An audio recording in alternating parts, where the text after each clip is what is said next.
ठीक है। आज डॉक्टर साहब ने क्लेम किया है कि एनर्जी जो है वो कॉस्मिक सिंगुलैरिटी यानी टाइम ऑफ बिग बैंग से पहले भी एग्जिस्ट करती थी और मैटर भी टाइम जीरो से पहले एग्जिस्ट करता था।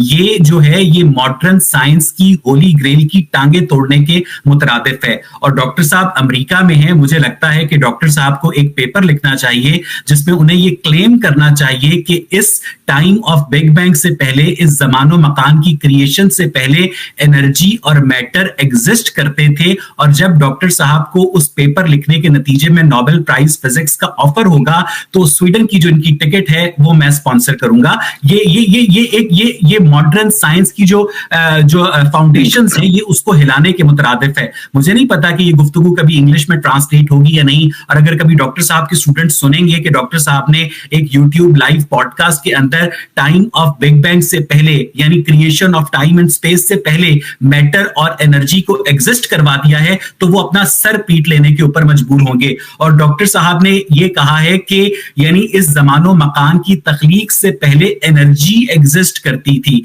एनर्जी एग्जिस्ट नहीं करती थी। एनर्जी और मैटर इंटर कन्वर्टेबल होते हैं और जमानो मकान की तख्लीक से पहले मैटर भी एग्जिस्ट नहीं करता था, क्योंकि जमानो मकान की तख्लीक से पहले ऐसा कोई स्पेस ही मौजूद नहीं थी जहां पर मैटर एग्जिस्ट कर सकता हो। और उसके बाद डॉक्टर साहब ने जो शिया इस्लाम है उसका सहारा लेते हुए उस एनर्जी को खुदाए लम यजल की एनर्जी करार दिया और कहा कि खुदाए लम यजल ने अपनी एनर्जी का एक जो टुकड़ा है वो खुद से अलग किया और उस एनर्जी को कन्वर्ट हो गई मैटर में। ये एक इंतहाई लग़व बात है, इंतहाई गलत बात है, ये साइंटिफिकली इनएक्यूरेट है, ये रिलीजियसली जो है गलत बात है। जमानो मकान से मावरा एग्जिस्टेंस मुमकिन ही नहीं है। ये जिस मजहब के दाई हैं उसमें खुदा जो है वो आसमानो जमीन की तख्लीक से पहले एक ऐसे अर्श पर बैठा था जो अर्श पानी पर था। तो मुझे ये बताइएगा कि अगर मैं इनके इल्मुल कलाम को मिनोअन दुरुस्त तस्लीम कर लूं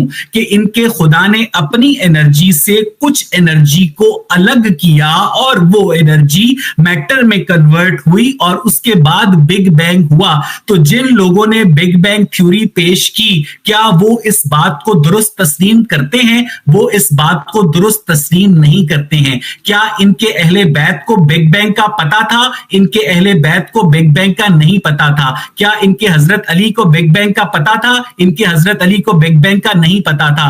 क्या इनके पैगंबर इस्लाम को बिग बैंग का पता था? इनके पैगंबर इस्लाम को भी बिग बैंग का नहीं पता था। लेकिन जब एडविन हबल ने 1929 में बिग बैंग को डिस्कवर किया तो इन्होंने फौरन कुरान के अंदर से बिग बैंग थ्योरी बरामद कर ली। तो मुझे यह बताइएगा कि अगर आपका खुदा हकीकत में एग्जिस्ट करता है तो उसने आप अपनी एनर्जी से किस तरह उस एनर्जी को अलग किया और वो एनर्जी जो है जमानो मकान से मावरा कैसे एग्जिस्ट करती थी। डॉक्टर साहब ने कहा कि टाइम की एक डेफिनेशन नहीं है। डॉक्टर साहब की इत्तला के लिए अर्ज है कि टाइम की एक ही डेफिनेशन है, and time is the interval between two events and event is a change in matter, so beyond matter no time is possible. बकिया टाइम को लिखने के मुख्तलिफ तरीके हैं जिसमें से एक तरीका फ्रीक्वेंसी है जो कि डॉक्टर साहब ने जिसका इजहार किया। तो मैं चाहूंगा कि डॉक्टर साहब इस सवाल को एड्रेस करें कि अगर इनका खुदा एक एनर्जी है और उस एनर्जी ने अपने आप से कुछ एनर्जी को अलग किया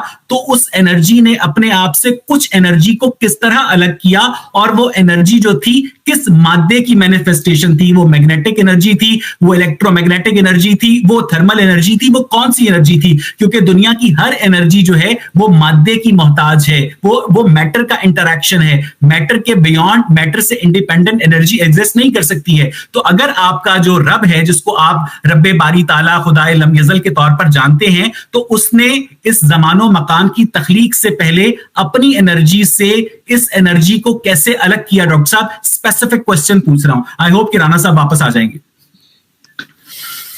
इंतजार करूं उनका जवाब दूं मैं? नहीं सर, आप जवाब दें। अच्छा, ओके। देखिए, आपने फिर डायरेक्टली ये बोला कि मॉडर्न एनर्जी की टांग। आपने मॉडर्न एनर्जी नहीं पढ़ी है सर, आपको बेसिक एनर्जी, आपको बेसिक फिजिक्स के कॉन्सेप्ट क्लियर नहीं है। एक डेफिनेशन आपने अभी प्रूफ आप क्लेम कर रहे हैं, मुझे प्रूफ करके दीजिए। आप कोई मुझे ऐसा आर्टिकल भेजिए यहाँ लेकर, नेक्स्ट टाइम हम प्रोग्राम रखते हैं जिसके अंदर हम आर्टिकल लेकर आते हैं। मैं आपको आर्टिकल देता हूं पब्लिश आर्टिकल की बात कर रहा हूं। आपने नहीं पता, आपने कितने रिसर्च पेपर पढ़े बताएं। अब ये पर्सनल होने की, मैं ओएस भाई, अब मेरा ये तरीका नहीं है कि मैं पर्सनल हूं, ठीक है ना, मगर यहाँ आपका मतलब आप नहीं है, आपका मतलब ऑडियंस है, तो आप इसको पर्सनल ना समझिएगा। मैंने यहाँ क्लियर कर दूं पहले ही, क्योंकि फिर गर्मा गर्मी होती है, अच्छा नहीं होता है, मुझे बहुत बुरा लगता है ये तरीकाकार। यहाँ आपका मतलब आप नहीं है। जब तक पूरी ट्रू अंडरस्टैंडिंग साइंस की नहीं होगी, आप ये नहीं कह सकते। मॉडर्न साइंस तो कहती है, जो आप जिसका इनकार करें वो मॉडर्न साइंस कहती है। रसूल अल्लाह को बिग बैंग थ्योरी का पता था, मौला अली को बिग बैंग थ्योरी का पता था, उन्होंने अपनी हदीस में इसका जिक्र किया है। आपको नहीं पता, आपने नहीं पता, आपने नहीं पढ़ा, तो ये आपका कसूर है, उनका नहीं। आपको नहीं मालूम, आप कैसे कह रहे हैं कि एनर्जी नॉट एग्जिस्ट नहीं करती है? आपके पास कोई आर्टिकल है? मेरे पास आर्टिकल्स हैं, मैंने आर्टिकल्स को बाकायदा पढ़े हैं। मैं आपको नेक्स्ट टाइम हम एक प्रोग्राम रखते हैं जिसमें मैं आर्टिकल आपके सामने लाता हूं, आर्टिकल दिखाता हूं कि ये रहा पब्लिश आर्टिकल, इसके अंदर ये लिखा है। आपकी अंडरस्टैंडिंग गलत है और आप समझते हैं कि एनर्जी खाली इस यूनिवर्स ही के अंदर है या टाइम और स्पेस में ही एनर्जी रहती है, और एनर्जी सिर्फ जो है वो मैटर का एक असर है। आपकी डेफिनेशन क्लियर नहीं है। मॉडर्न साइंस की, स्पेशली क्लासिकल साइंस में तो आप ठीक कह रहे हैं किसी हद तक, मगर जो आजकल मॉडर्न साइंस जो शुरू हुई है, जिसके अंदर आपकी क्वांटम मैकेनिक्स की बात करें, चीजें ही मुख्तलिफ हैं, थ्योरी ही तो चेंज हो जाती हैं। जी, और स्पेस के बियॉन्ड मैटर और एनर्जी एग्जिस्ट करती है, ये आपने नहीं, ये अब मेरे मुंह के अल्फाज ना लीजिए, मैंने ये नहीं कहा। चलो let me complete doctor, let me complete. I hope कि राणा साहब की जो कमी है वो हम इसलिए महसूस नहीं होने देंगे कि हम एक दूसरे को ओवरलैप नहीं करेंगे। डॉक्टर साहब, आपने ये कहा कि टाइम और स्पेस के बियॉन्ड जो है मैटर और एनर्जी एग्जिस्ट करती है, और आपने इसके ऊपर पब्लिश्ड आर्टिकल्स पढ़े हैं। आप उन पब्लिश्ड आर्टिकल्स में से एक आर्टिकल लिखने वाले का नाम बता दीजिए, और मुझे ये भी बता दीजिए कि उस एक आर्टिकल लिखने वाले ने क्या इस्लाम कबूल कर लिया है? इस्लाम का इससे ताल्लुक ही नहीं है। इस्लाम का इससे क्या ताल्लुक, मुझे पहले तो ये बताइए। इस्लाम का टाइम और स्पेस का और एनर्जी से इस्लाम का कोई ताल्लुक नहीं है। इस्लाम कबूल करना, ला इलाहा इल्लल्लाह मोहम्मद रसूलुल्लाह, इस्लाम कबूल इससे नहीं होता। इस मासूम शख्स की रिसर्च से आप अपने अहले बैत को, अपने अल्लाह ताला को, अपने रसूल को, अपने हजरत अली को सच्चा साबित करने की कोशिश कर रहे हैं। उस मासूम शख्स को पता तो होना चाहिए ना कि उसने क्या डिस्कवर किया है। डॉक्टर साहब, मुझे आप उसको पता था, उसने क्या डिस्कवर किया। उसका नाम यकीनन आप इधर नहीं लेंगे, लेकिन ठीक है कि मुझे हो सकता है आपको भूल गया हो। डॉक्टर साहब, आपने तो वो आर्टिकल पढ़ा है ना कि टाइम और स्पेस के बियॉन्ड मैटर और एनर्जी एग्जिस्ट करता है, और उसी एनर्जी में से नॉन टाइम और स्पेस के बियॉन्ड एनर्जी एग्जिस्ट करता है। जी, मुझे ये बताइएगा डॉक्टर साहब, आपको इस वक्त बहुत से लोग सुन रहे हैं, आपको इंडिया में भी बहुत से लोग सुन रहे हैं, और इस आपके चाहने वाले जो फीडबैक आएगा वो भी बहुत ही हमारे लिए एक आई ओपनिंग होगा। डॉक्टर साहब, बीइंग अ स्टूडेंट, आप एक डॉक्टर हैं, आप एक क्लास में खड़े हैं, मुझे जरा समझाइएगा कि जब टाइम और स्पेस 13 अरब 80 करोड़ साल पहले कॉस्मिक सिंगुलैरिटी की एक्सपेंशन के नतीजे में वजूद में आए, तो उससे पहले जो एनर्जी आपके ख्याल में, आपकी दानिस्त में, या उस रिसर्च पेपर जिसके ऑथर का नाम आपको याद नहीं आ रहा, उसमें लिखा है, तो मैंने आपको कहा मैं उसको अगली दफा कोट करूंगा सर। मुझे ये बताइएगा, मुझे अंडरस्टैंडिंग के लिए, अब ये मैं आपसे तालिब इल्म के तौर पर पूछ रहा हूं कि ज़मानो मकान से मावरा एनर्जी कैसे एग्जिस्ट करती है, और ये इस एनर्जी का नाम क्या है, और ये एनर्जी अपने आप को मैटर में कैसे कन्वर्ट करती है, और ज़मानो मकान से पहले एनर्जी और मैटर की इंटरेक्शन कैसे पॉसिबल है? डॉक्टर साहब, इसको बताइएगा जरा। राणा साहब आ गए हैं। राणा साहब, बहुत शुक्रिया। मैंने डॉक्टर साहब से ये पूछा है कि ज़मानो मकान की तख्लीक से पहले मैटर और एनर्जी कैसे एग्जिस्ट करते थे। अब इस पर डॉक्टर साहब जवाब देंगे। जी डॉक्टर साहब। जी डॉक्टर साहब, बिस्मिल्लाह। हाँ, बात यही है कि एक ही क्वेश्चन आप रिपीट कर रहे होते हैं। सबसे पहले आप हाँ या ना में हम पहले इसको बात करते हैं, फिर आगे थोड़ा सा चलते हैं।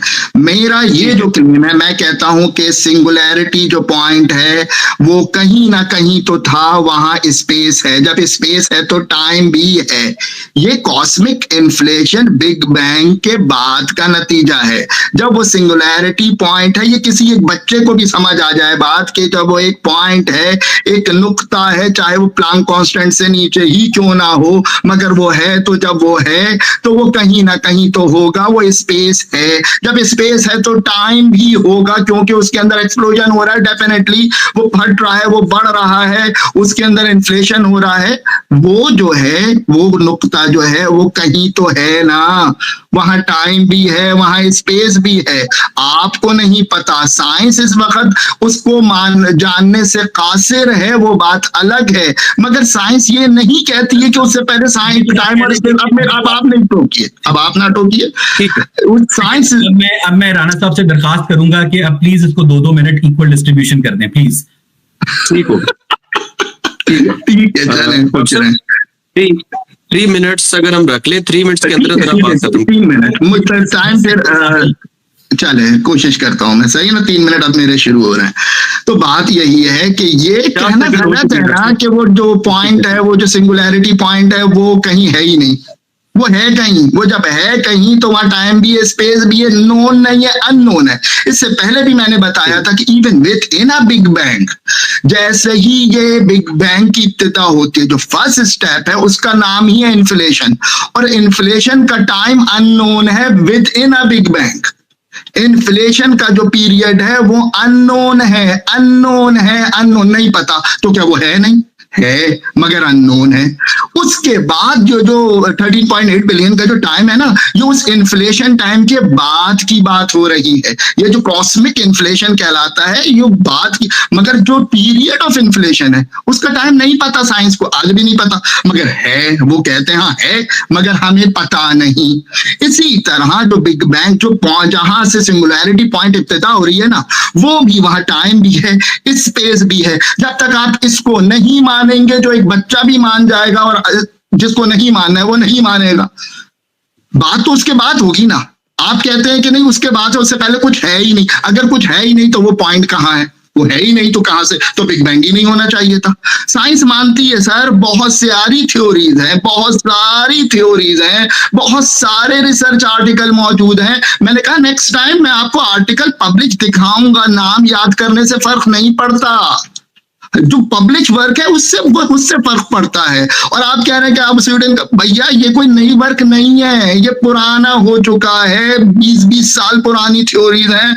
आपको नहीं मालूम तो आप समझते हैं कि है ही नहीं, तो ऐसा नहीं है। ये तो बिग बैंग की मैंने बात करी कि बिग बैंग जो हो रहा है, वो सिंगुलैरिटी पॉइंट जो है वो एग्जिस्ट कर रहा है किसी स्पेस में, वो अननोन, वो ना स्पेस को कोई इस वक्त साइंस जानती है, ना उस टाइम को साइंस जानती है, मगर वहां टाइम भी है, और टाइम भी है, और वहां स्पेस भी मौजूद है।